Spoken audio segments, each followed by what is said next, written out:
በቀን እየጠሩ እያናገሯት ልጅቷ እንዴት አናታቸው ላይ አትወጣ? አሁን እኮ በዩ ራሱ ለመፍረድ ትንሽ ይከብዳል። ምክንያቱም ቆፍጠን ብለው በቃ ማድረግ ያለባቸውን ነገር እናድርግ ብለዋል አይደለ? ወይ ልጅቷን ስጭን እናሳድግ፣ ወይ ደግሞ ቤት ተከራይተንልሻል ልጅሽን ይዘሽ እዚህ ቤት አሳድጊ ብለው ምርጫ አቅርበውላታል አይደለ? እሷ ግን የምፈልገው ብሩኬን ነው እንጂ ቤትም አልፈልግም ልጄንም አልሰጥም ብላ መልስ ሰጥታቸዋለች በግልጽ አይደለ? ስለዚህ እዚህ ጋር እየደወሉ በቀን እያገኟት አንዴ በዚህ ይሄን ያክል ልምምጥ ይሄን ያክል በየቀኑ እየደወላችሁ ነይ እያላችሁ እናንተ ራሳችሁ ጭንቅላታችሁ ላይ ያስወጥታችሁ በልጅቷ መፍረድም ትንሽ ይከብዳል። የምሬን እኮ ነው። አሁን እሷ በቃ እንደተፈራች እየተለማመጧት እንደሆነ በቃ አለ አይደለ ችግር ፈጣሪ በቃ ኃይለኛ ሴት እንደሆነች እየተሰማት ነው። በቃ ለነሱ እንደዚህ አይነት ሴት ነኝ በቃ እችላለሁ ማድረግ እችላለሁ እንደዚህ እነሱን ማሾር ማንቀጥቀጥ የምችል ሴት እንደሆነ በተግባር እያሳዩኝ ነው ብላ ደረቷን ነፍታ ሁል ጊዜ ስትመጣ በሀይሚ ፊት ብሩክን ነው የምፈልገው። እንግዲህ ሀይሚ እዚህ ጋር እኔ እንዴት እንደምታስባት አላቅም። የምሬን ነው የምላችሁ። በሀይሚ ፊት እንደዚህ ከአንድም ስንት ቃላቶችን እያወጣች እየደጋገመች የምትናገረው ለዚህ ሁሉ ቦታ የሰጧት ክፍተት የሰጧት እንደፈለገች ቃላት እንድትናገር ያደረጓት ራሳቸው ናቸው። ምክንያቱም ለምንድን ነው ቀን በቀን እየተደወለች እች ልጅ የምትጠራው? ማን ስለሆነች ነው? አልፈልግም አለች አይደለ? ትናንትና አልፈልግም ብላ ውሳኔዋን በግልጽ እሷ እኮ አስቀምጣለች። እንደውም አይደለ እኔ የምፈልገው ብሩክን ነው፣ ቤትም አልፈልግም፣ ልጄንም አልሰጥም፣ ከልጅ አባት ጋር ሆኜ ልጄን ማሳደግ ነው የምፈልገው ብላ በግልጽ ተናግራለች። ስለዚህ ማንም መደወል እዩ ጋር አይጠበቅበትም። ትናንትና በቃ እሷም ውሳኔዋን አሳውቃለች። እነሱም ውሳኔያቸውን ከፈለግሽ ልጅሽን እዚህ ቤት ሆነሽ አሳድጊ፣ ማገዝ ባለብን ነገር እናሳድጋለን ብለው ነግረዋታል። አይ አልፈልግም ብላለች። ስለዚህ ዛሬ መደወል ለምን አስፈለገ? ዛሬ እዩል ማግኘት ለምን አስፈለገ? ለምን ራሷ ሲጨንቃት ሲጠባት አይ እነዚህ ልጆች አምርረዋል ማለት ነው።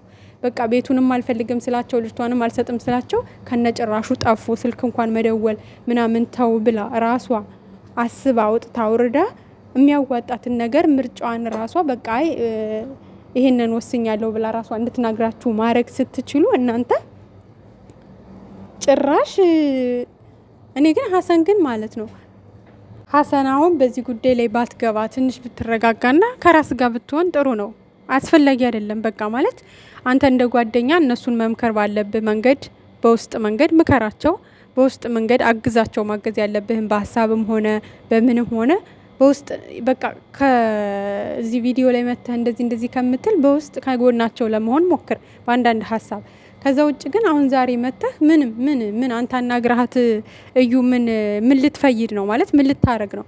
እሺ በቃ ሀሰን እነሱ ይኑሩ ደስተኛ ሆነው እኔ በቃ ልጄን ይዤ እዛ ቤት እኖራለሁ ወይ ደግሞ ምናምን እንድትል ነው እንዴ? ሲጀመር እሷ መስሚያዋ ጥጥ ነው። እንኳን አይደለም አንተን ማለት ነው እሱ እንኳን በቃ ከህይወታችን ውጪ አትረብሽን የራስ ህይወት አለኝ እያላት ለሱ እንኳን መራራት አልቻለችም፣ እንኳን ላንተ ማለት ነው። ስለዚህ ሀሰንም ብትሆን እንደ አንድ ጓደኛ ወንድሜ እንደምትባባለው ማለት ነው አላስፈላጊ የሆነ አንተ ዩን የተናገርክ እየመሰለህ ግን ደግሞ ብሩኬን አላስፈላጊ የሆነ ስም እየሰጠው ወይ ደግሞ አላስፈላጊ የሆነ ቃላት እያስቀመጥክ ነው ለጓደኛህ ማለት ነው።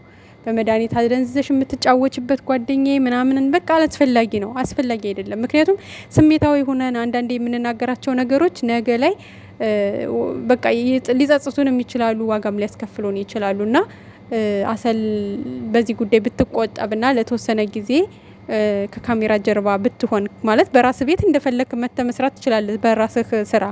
ግን ደግሞ እነሱ ጋር እየመጣ ወይ ደግሞ ሀይሚን እየጠራ አሁን አስፈላጊ አይደለም። ዛሬ አሁን እሷንም ማግኘታቸው አስፈላጊ አይደለም። አስፈላጊ እንኳን ቢሆን ማለት ነው ትናንት ተነጋግረው ጨርሰዋል።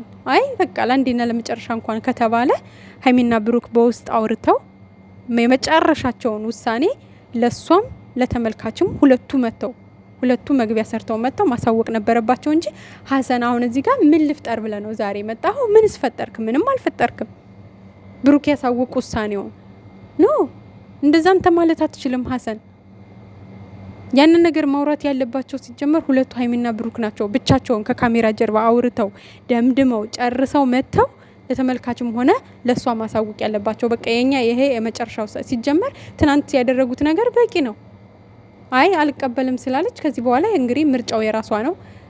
በቃ ብለው መሄድ ይችላሉ፣ ወደሚሄዱበት ወደ አዲስ አበባ ማለት ነው። አዲስ አበባ ከሄዱ በኋላ ደግሞ ቤታቸው ቀጥ ብላ ከመጣች በህግ ማስቆም ይቻላል። ምን ነው እንዴ ህዝቡን ፋራ አረጋችሁት እኮ እናንተ። በጣም እዚህ ሚዲያ ላይ ያለው ህዝብ ለእናንተ ፋራ ነው እንዴ የሚመስላችሁ እንዴ? አንድ ሰው እኮ ካልፈለገ መብቱ ነው። ልጁን በቃ ልጁም የሱ እንኳን አይደለም የሱ ያልሆነች ልጅ ይችልሽ ሁሉም ሰው ያውቃል ህሊ ነው የብሩክ ልጅ እንዳልሆነች። ምክንያቱም ብሩክ አለማየሁን የምናውቀው እኛ በእንደዚህ አይነት ስነ ምግባር አይደለም እያስተማረ የመጣውም ከመጀመሪያው ጀምሮ እንደዚህ አይደለም። ስለዚህ እንኳን የሱ ልጅ ያልሆነችው ልጅ ይቅርና ልጁ እንኳን ብትሆን በፍርድ ቤት ደረጃ እንኳን ማለት ነው ማሳደግ ያለበትን ብር ነው እንግዲህ ወደ ለሷ ለልጅቷ ማሳደጊያ የሚሆን ገንዘብ ነው ሊሰጥ የሚችለው። ከዛ ውጪ ቤትም የመከራየት ግዴታ የለበትም።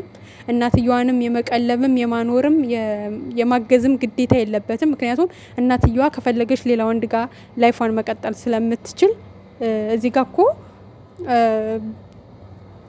ሌላ ነገር አታስወሩኝ።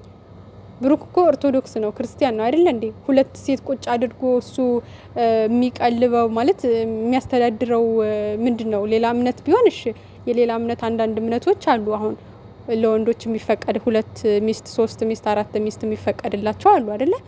እነዛ ቢሆን እስኪ እንደው እሺ ሊያስኬድ ይችላል። ምን በምን ተብሎ ነው እሱ እሷን ቁጭ አድርጎ ዛጋ ቤት ተከራይቶ ቁጭ አድርጎ የእሷን ወጭ የልጅቷን ወጭ የቤት ኪራይ የቀለብ ምን በወጣው ምን ያለበት የመብራት የውሃ ሁሉንም ነገር ሸፍኖ ዛ ቤት ተከራይቶ የሚያኖር እንዴ? እንግዲህ በኦርቶዶክስ እምነት አንድ ወንድ የሚፈቀድለት አንድ ሴት ነው፣ ሴትም አንድ ወንድ ነው የሚፈቀደው እንጂ እዚህ ጋር ሌላ ትዳር እያለው እዛ ጋር ደግሞ ሌላ ሴት ተከራይቶ ተቀምጦ የፈለገ ነገር ቢሆን የትም ትከራይ የትም ትኑር እሷ የራሷ መብቷ ነው። የሱ መብት ደግሞ የሆነው ደግሞ ለልጁ ማሳደጊያ መቁረጥ ብቻ ነው። በቃ ለልጅቷ ይበቃል የተባለውን ያስተዳድራታል። ለልጅቷ ለልብስ፣ ለምግብ፣ ለምናምን ይበቃል የተባለውን ለልጅቷ መቁረጥ እንጂ ያለበት እዛ ጋር 2 ሴት የሚያስተዳድረው እሱ ምን እንዳለበት ነውና ነው እንዴ? እና የማይሆን ነገር ነው፣ የምር የማይሆን ነገር ነው እየሰሩ ያሉት። ማለት ስራ ነው ተባለ ግን መስመሩን እየሳተ ጭራሽ ወደማይሆን ነገር እየሄደ ነው። እንግዲህ አሁን ብሩኬ ከመጣ በኋላ ምንም አልተወራም። እዛ ጋር ከታደረጉት ከዛ ነገር እንግዲህ ብሩኬ መጨረሻ ላይ ምንድነው ምንም ልወስን አንቺ በውሳኔ ትጸኛለሽ ወይ እያላት ነበር ሀይሜን። እንግዲህ ነገ ደግሞ በቃ ሄዳለሁ ካለች ከኛ ጋር ተነስተው መሄድ ትችላለች። ትየው ተሞክረው ሊል ይችላል ላይልም ይችላል። ይሄ ደግሞ በጣም ብልግና ነው። በጣም በእኛ በእምነታችን በጣም ነውር ነው። በጣም ማለት ነው። 2 ሴት ይዞ እንዴት ነው አንድ ቤት የሚኖረው? የፈለገ የልጅህ እናት ልትሆን ትችላለች፣ ግን ለሀይሜ እንዴት ነው ምቾት የሚሰጣት እንዴ? የማይመስል ነገር እንዴ! በቃ ልጅቷ እንድታጠፋት ነው እንዴ የምትፈልገው አንተ? ጭራሽ ቤቷ ይዘህ መተህ ልጅቷን እንድታጠፋት ነው እንዴ? ብትመርዛትስ? የሆነ ነገር ብታረጋትስ? እንዴ የማይመስል ነገር ነው እያስተማራችሁት ያላችሁት። በጣም የሚያስጠላ የሚቀፍ ማለት ነው። ይሄን ነገር እናንተ አቆሙ ተብላችሁ እንግዲህ ማቆም ካልቻላችሁ የሚያስቆማችሁ ህግ ሊመጣ ይችላል፣ አይታወቅም። እውነቴን ነው። ምክንያቱም ትውልድን እያበላሻችሁ ነው። በቃ በዚህ ስራ በጣም ነው የሚዘገን ነው። በተለይ አሁን ይሄ 2 ቀን 3 ቀን ይዛችሁት የምትመጡት ርዕስ በጣም ነው የሚያስጠላው። እንዴ አንድ ያላገባት ለዛውም ዝም ብላ ካንተ አረገዝኩ ያለችውን ሴት ከትክክለኛ ፍቅረኛውና ከህይወት አጋሩ ጋር አንድ ቤት ልጅ አለኝ ብቻ ስላለች አንድ ቤት ማኖር ምን ይሉታል? ይሄ ለዛውም ብሩክን ነው የምፈልገው ልጅን ማሳደግ ነው የምፈልገው እንኳን አይደለም እያለች ያለችው አንተን ነው ብሩክን ነው የምፈልገው እያለች አንድ ቤት። እንዴ ይሄ እኮ በሀይሚ ሞራል ላይ ራሱ መረማመድ ነው። ሀይሚ ራስሽ ስተት አለብሽ። ትምጣና ትየው ትቅመሰው ማን ሰራተኛ ማን ምን አያስፈልግም። ጭራሽ አልፈልግም ነው ማለት ያለብሽ። ጭራሽ አይደለም ቤትሽ ማለት ነው። ሰፈርሽም አንድ ሰፈርም ልትኖር መፍቀድ የለብሽም። አለቀ። ለራስሽ ወጥመድ ያታዘጋጅ ሀይሚ ማለት ነው። እንዴ ትናንትም ስትይ ነበረ በቃ እንግዲህ ሞክረዋለሁ ካለች ትምጣትየው ምን ማለት ነው? ይሄ እኮ በጣም ነውር ነው እንዴ!